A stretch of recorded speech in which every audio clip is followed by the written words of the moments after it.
former Colorado judge who lost his job over sexual misconduct and discussing his sexual preferences with coworkers is facing more bad news. The Supreme Court has now ordered him to pay $51,000 in legal fees. The one-time judge hasn't talked about any of this until now. He spoke only with CBS News Colorado investigator Brian Moss. No, I don't want to be called the swinger judge. But thanks to some flashy media coverage, that's the label that has stuck to John Scipione, who's been married for 25 years. We do have and have had other relationships with people. Sometimes there's an intimate or sexual component, a part of it, and sometimes there's not.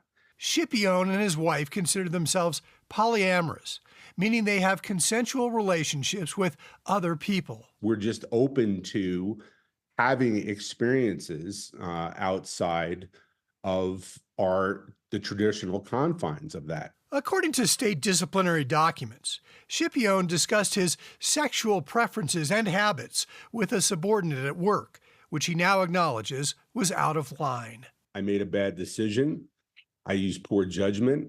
I said things that in hindsight, I shouldn't have said and wish I hadn't, and I will take the consequences for that. But a state investigation, which he calls an overzealous witch hunt, revealed other issues which contributed to him resigning and agreeing to a public censure. He admitted when he was a magistrate 10 years ago, he carried on a year-long affair with a female subordinate.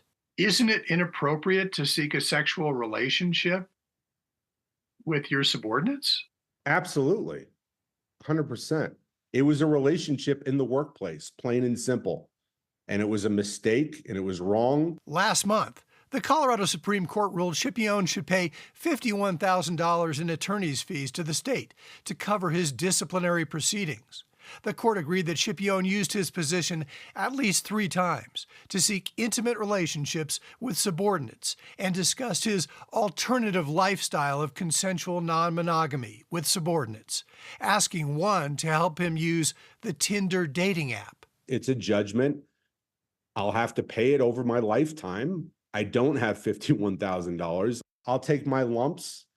They're disproportionate. They're wrong. Scipione contends he's been dealt with more severely than other judges, who he believes did much worse.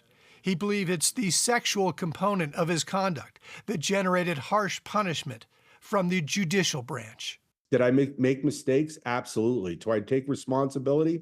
Absolutely. Were the consequences life-altering, beyond repair in many cases? Yes, and that's something that I just got to deal with. State judicial administrators say they've had to pay out $130,000 to settle 2 sexual harassment claims filed in connection with Judge Scipione's behavior.